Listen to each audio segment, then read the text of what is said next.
apa beza perubahan dalam kuantiti diminta dan juga perubahan dalam permintaan. Kedua-dua perubahan ni sebenarnya dia adalah perubahan dari segi keluk. Maksudnya keluk permintaan tu berubah. So perubahan pada keluk permintaan tu dibahagikan kepada dua, iaitu perubahan dalam kuantiti diminta, change in quantity demanded, ataupun perubahan dalam permintaan, change in demand. So nak cari perubahan dalam keluk permintaan tu, korang kena ingat 3 step. 3 step ni memang penting. Korang kena faham.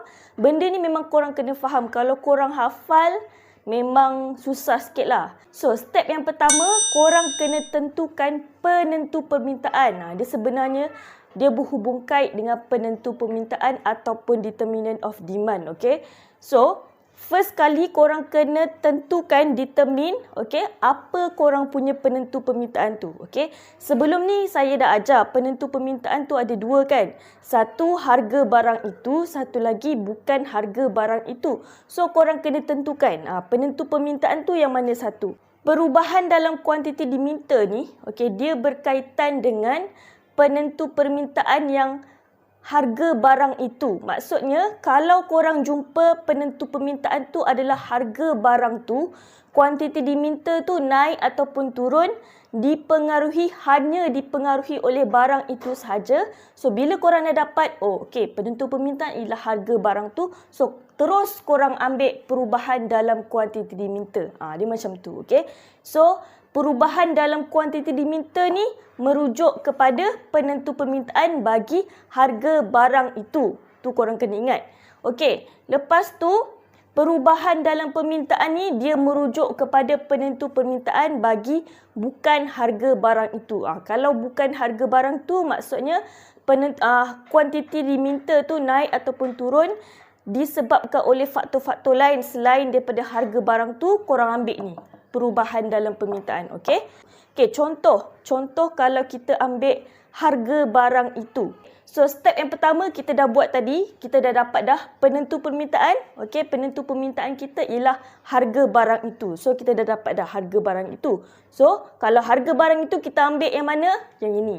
Perubahan dalam kuantiti diminta ataupun change in quantity demanded.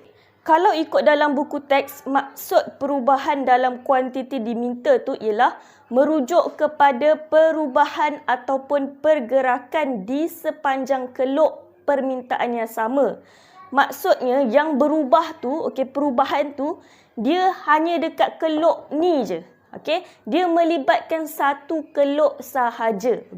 So perubahan tu kiranya dia berubah, dia adalah pergerakan, movement. Dia adalah pergerakan dari satu titik ke satu titik yang lain. Pada keluk yang sama. Dia satu keluk je. So dia memang berlega-lega dekat keluk tu je. So pergerakan dari satu titik ke satu titik tu, dia ada dua je. Sama ada dia bergerak ke atas ataupun dia bergerak ke bawah. Kalau kuantiti diminta tu meningkat, maksudnya keluk tu dia akan bergerak ke bawah dan dia akan mengalami pengembangan permintaan. Kalau kuantiti diminta tu naik, dia akan kembang tapi dia ke bawah. Tapi kalau kuantiti diminta tu turun, dia akan kuncup tapi dia ke atas. Macam tu. So itu bagi senang korang ingat. Lepas tu yang kedua, step yang kedua kita kena tentukan dia punya kuantiti diminta. Kuantiti diminta tu naik ke turun. So kalau kita tengok balik pada penentu permintaan harga barang itu. Harga barang itu dia berkaitan dengan harga dan kuantiti kan. Kalau harga tu naik, kuantiti diminta menurun. Kalau harga tu turun, kuantiti diminta akan naik. Tu je dah cukup. Kita dah dapat kuantiti dia je, dah cukup dah. So, step yang kedua kita kena tentukan kuantiti diminta tu naik ke turun. Tu yang penting. Lepas kita dah pastikan kuantiti diminta tu naik ataupun turun, barulah kita boleh buat dia punya keluk. Nak buat dia punya keluk ni, dia ada syarat-syarat dia. So, bagi perubahan dalam kuantiti diminta, tengok dia punya syarat dia macam ni. First kali kita kena tahu dia punya titik asal. Titik asal dia apa? Macam ni kan, contoh ada titik A dengan titik B.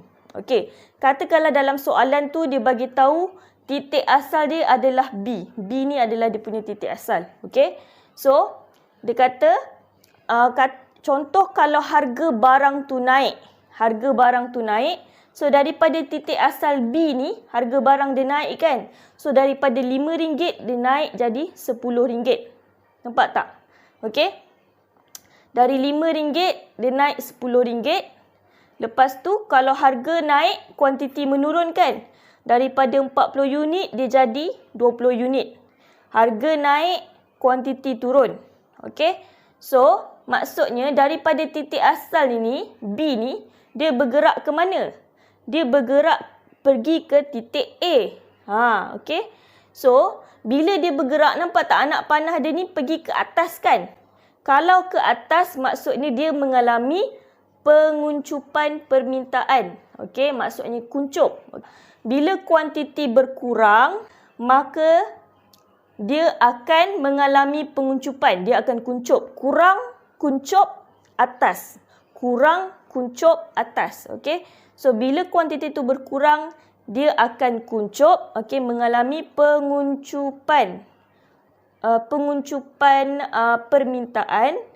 Okey, dia akan kuncup dan dia akan ke atas. Okey, jelas Okey, itu kalau kuantiti diminta tu menurun. Okey, apa jadi kalau kuantiti diminta tu menaik? Contoh, tadi dia bagi tahu titik asal dia B. Sekarang ni, contoh kalau soalan tu cakap titik asal dia A pula. Okey, dia bagi tahu harga tu turun. Okey, daripada RM10 dia turun jadi RM5. Okey, dan bila harga turun, kuantiti meningkat daripada 20 unit pergi ke 40 unit. Okey, tadi kuantiti menurun. Kuantiti menurun, dia akan kuncup, dia akan ke atas. Yang ini pula kuantiti meningkat. Daripada tadi, titik asal dia adalah A kan? Okey. So, A dekat sini. So, harga dia turun. Lepas tu, kuantiti dia meningkat. Okey. Daripada A, dia akan pergi ke titik B. Nampak tak? Okey. Bila kuantiti meningkat, dia akan kembang. Meningkat, kembang, tapi dia ke bawah. Kuantiti meningkat, kembang, ke bawah. Okey. So, bila dia ke bawah, dia mengalami pengembangan kuantiti. Dia kembang. Okey.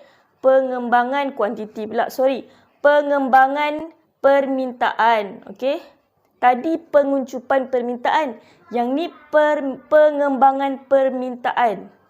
Okey. So, ingat saya ulang lagi sekali.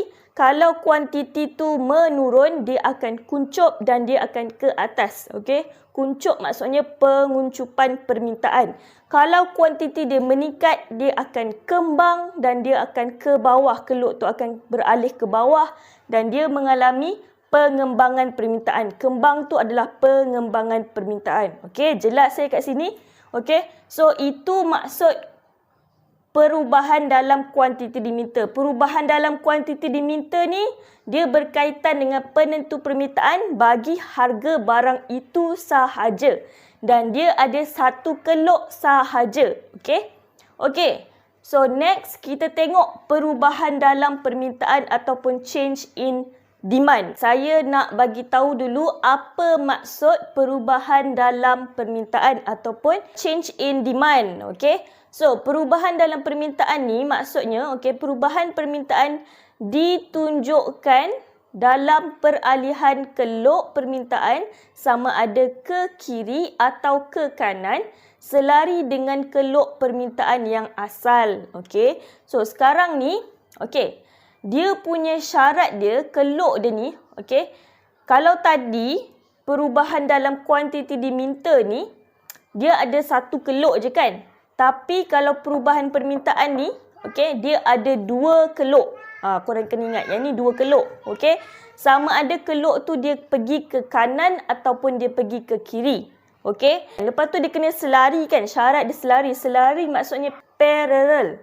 Okey, selari macam ni lah. Katakanlah ni garisan dia, selari macam tu. Selari dengan keluk yang asal. Okey, so keluk tu dia akan pergi ke kanan macam ni kan.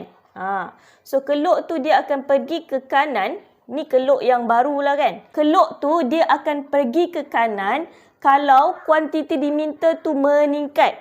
Okey, kalau kuantiti diminta meningkat, so keluk tu dia akan pergi ke kanan. Tapi kalau kuantiti diminta tu menurun, so dia akan pergi ke kiri. Dia akan pergi ke sini pula. Kita kena buat lagi satu keluk yang baru. Nampak tak? Okey, so kalau dia ke kiri, maksudnya kuantiti diminta tu menurun. Kalau dia pergi keluk tu pergi ke kanan, maksudnya kuantiti diminta tu meningkat. Okey, so itu dia punya syarat dia. Okey, so kita ikut 3 step ni. Okey, step yang pertama, korang kena tentukan penentu permintaan korang tu apa. Okey, so katakanlah penentu permintaan tu adalah bukan harga barang itu. Okey, kalau bukan harga barang tu saya dah ajar sebelum ni, JCMPHD. Ingat je benda Allah ni senang kan untuk korang hafal. Okey, J adalah jangkaan harga masa depan, C cita rasa, M musim, P pendapatan, H harga barang lain di dasar kerajaan. So ini adalah faktor-faktor selain daripada harga barang itu, iaitu bukan harga barang itulah. Okey, so bila korang dah tentukan penentu permintaan korang tu apa, contoh kita ambil jangkaan harga masa depan. Okey, so ni yang kita dah tentukan, jangkaan harga masa depan. Okey, lepas tu kita tentukan step yang kedua, dia punya kuantiti diminta tu meningkat ataupun menurun. Okey, so kita tengok kita punya faktor ni. Okey, jangkaan harga masa depan. Contoh kalau kita expect yang harga tu akan naik pada masa akan datang, okey, maka permintaan tu, kuantiti diminta tu menaik ke menurun? Menaik. Okey, menaik. Kuantiti diminta tu akan menaik. Okey, sebab orang akan beli barang tu pada masa sekarang sebab dia tahu nanti akan datang harga akan naik. Sebab tu permintaan pada masa sekarang ni meningkat. Okey, hubungannya adalah positif. Okey, so bila kita tahu kuantiti diminta tu meningkat, maka keluk tu akan beralih ke kanan. Okey, maksudnya ni lah. Okey, ni. Keluk tu akan beralih ke kanan. Dua keluk tu adalah ni dan yang ni. Okey, so itu yang pertama. Kalau kita expect pula, kalau kita jangka yang harga barang tu akan turun pada masa akan datang. Okey, turun. Hubungannya still positif. Okey, kalau kita expect yang harga barang tu akan turun pada masa akan datang, maka kuantiti diminta tu akan menurun juga. Akan menurun sebab orang dah jangka yang harga barang tu turun. Buat apa beli sekarang? Baik beli kemudian, baik beli pada masa harga barang tu turun. Sebab rugilah kalau beli sekarang kan. So, kuantiti barang tu akan menurun. Okey, so bila kuantiti barang tu menurun, maka keluk akan beralih ke sebelah kiri. Okey, yang ini. Faham? Okey, faktor yang pertama dah settle. Kita tengok faktor yang kedua iaitu cita rasa. Okey, cita rasa ni dia berkaitan dengan kegemaran seseorang lah.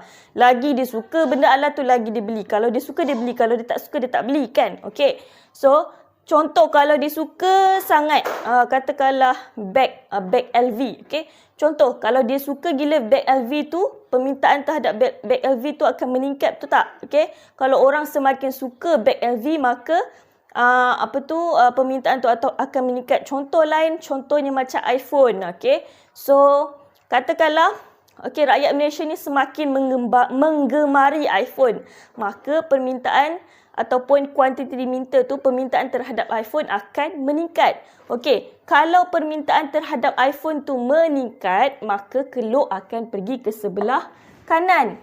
Tapi kalau orang dah tak suka iPhone, sekarang ni orang nak tukar pakai Huawei kan? Orang nak tukar pakai Huawei. Okey, so bila orang dah tak suka sangat iPhone, maka permintaan terhadap iPhone tu akan menurun. Okey, kalau cita rasa rakyat Malaysia ni dah kurang terhadap iPhone, maka permintaan terhadap iPhone tu akan berkurang. So kalau kuantiti diminta tu berkurang, maka keluk dia akan beralih ke sebelah kiri. Okey, faham tak? Itu cita rasa. Gemar ataupun tak gemar, suka ataupun tak suka menentukan kuantiti diminta. Okey? Okey, settle dah cita rasa. Yang ketiga ialah musim. Okey, musim ni dia berkaitan dengan perayaan. Contoh kalau kita nak cakap pasal daging lembu. Okey? Okey, kalau tiba musim perayaan hari raya, okey, so permintaan terhadap daging lembu akan meningkat ataupun permintaan terhadap ayam akan meningkat. Kalau meningkat, okey, keluk tu akan beralih ke sebelah kanan. Contoh lain macam cuaca. Okey, cuaca. Okey, katakanlah cuaca panas. Okey, kalau cuaca panas, kita cakap pasal aiskrim lah. Okey.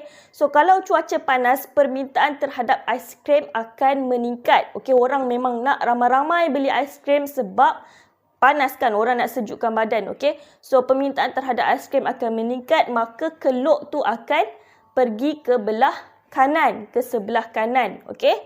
Tapi contoh kalau macam cuaca sejuk. Okey, cuaca sejuk asyik hujan je. Aiskrim laku tak? Tak laku. Kalau tak laku, maksudnya kuantiti minta tu berkurang, so keluk akan beralih ke sebelah kiri.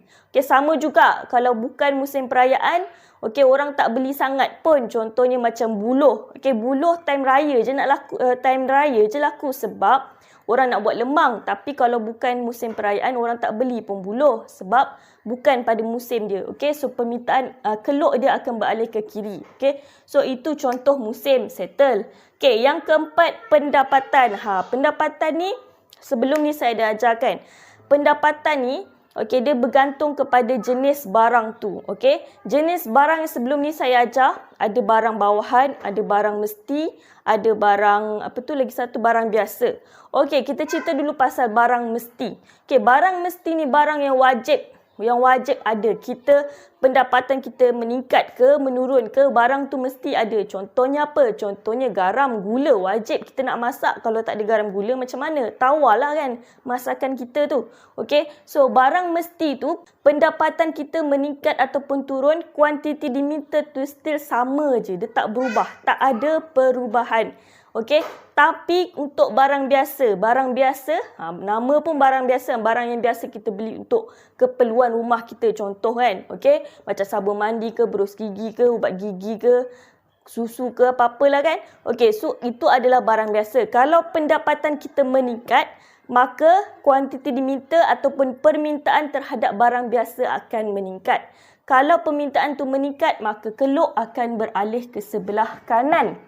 Okey, tapi kalau pendapatan kita berkurang, contoh gaji kita kena potong 30% sebab COVID. So, kita akan kurangkan beli barang biasa tu. Permintaan terhadap barang biasa tu akan berkurang. So, keluk akan beralih ke sebelah kiri. Okey, kalau barang barang bawahan. Okey, kalau barang bawahan contohnya beras hancur kan. Okey, kalau pendapatan orang tu makin tinggi, okey, pendapatan orang tu naik. Okey, so maka permintaan terhadap barang bawahan tu akan berkurang. Buat apa nak pakai beras hancur? Dah ada duit, so boleh beli beras yang lain, beras basmati ke kan.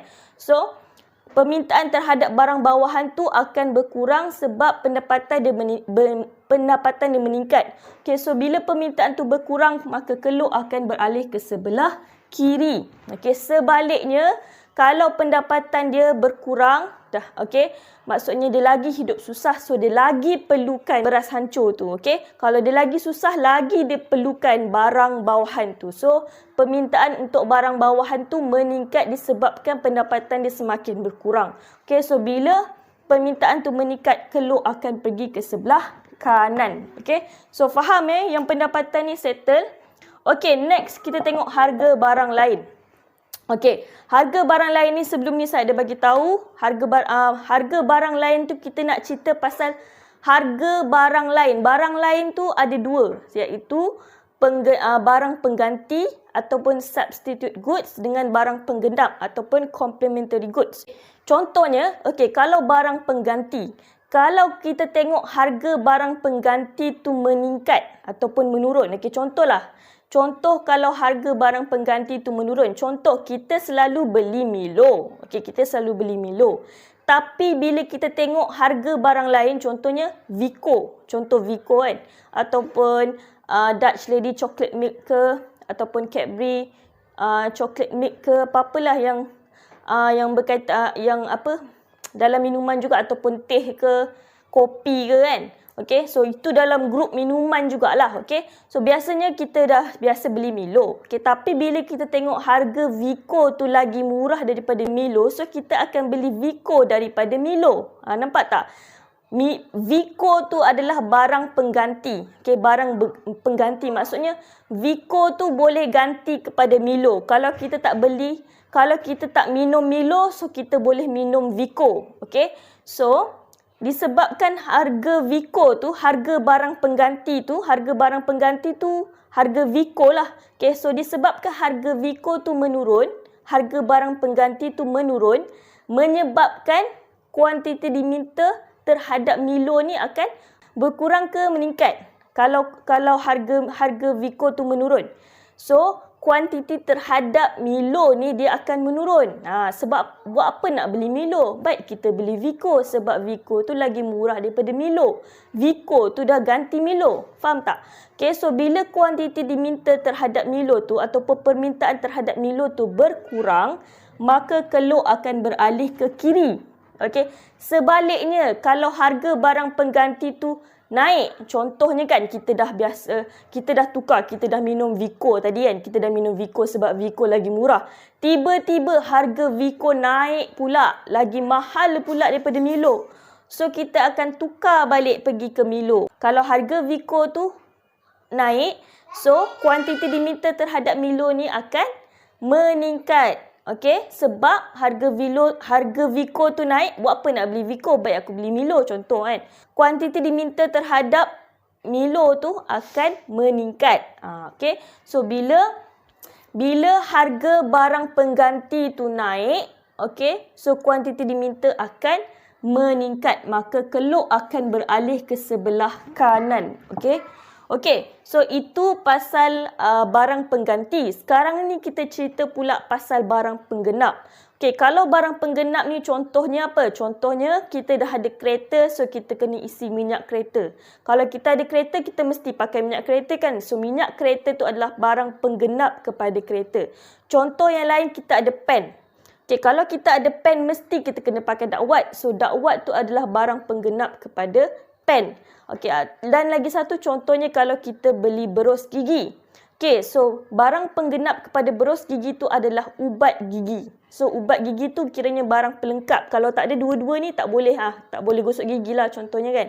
Okey, so sekarang ni apa jadi kalau harga berus gigi tu meningkat? Apa jadi pada permintaan terhadap ubat gigi? Kalau harga berus gigi tu meningkat, maka permintaan terhadap ubat gigi akan menurun. Okey, menurun sebab berus gigi dah mahal, buat apa nak beli ubat gigi? Macam tu, okey. So tu contoh. Okey, so kalau permintaan terhadap ubat gigi tu menurun, maka keluk tu akan beralih ke sebelah kiri. Okey, sebaliknya kalau harga berus gigi tu turun. Okey. So kalau harga berus gigi tu turun, maka permintaan terhadap ubat gigi akan meningkat. Sebab orang pun dah ramai nak beli berus gigi, so dia akan beli ubat gigi sekali. So ubat gigi tu permintaan dia akan meningkat, maka keluk akan beralih ke sebelah kanan. Okey, settle untuk harga barang lain dah settle. Okey, next yang terakhir yang last sekali adalah dasar kerajaan. Okey, dasar kerajaan ni contohnya kalau kerajaan bagi bantuan sara hidup. Okey, bantuan sara hidup ke ataupun ICINA, KDBSP boleh keluarkan akaun pertama. So, orang akan lagilah beli barang, betul tak? So, permintaan terhadap barang tu akan meningkat. Kalau permintaan barang tu meningkat, maka keluk akan beralih ke sebelah kanan. Sebaliknya, kalau kerajaan naikkan cukai pendapatan, gaji bersih kita akan berkurang. So, bila gaji berkurang, orang pun tak membelilah. Okey, sebab cukai dinaikkan. Okey, so bila kerajaan kenakan cukai pendapatan yang tinggi, naikkan cukai pendapatan, so orang akan kurang membeli. Maka permintaan terhadap barang akan berkurang, so keluk akan beralih ke sebelah kiri. Okey. So, settle pasal dasar kerajaan. Okey, nampak tak dia punya hubungan kat sini? Okey, saya ulang lagi sekali, perubahan dalam kuantiti diminta itu dia berkenaan dengan penentu permintaan untuk harga barang itu sahaja. Kalau perubahan permintaan maksudnya penentu permintaan bagi bukan harga barang itu. Okey. Lepas tu kalau perubahan dalam kuantiti diminta kelok tu satu je. Kalau perubahan dalam permintaan kelok dia ada dua. Okey, dah tu je. Bye.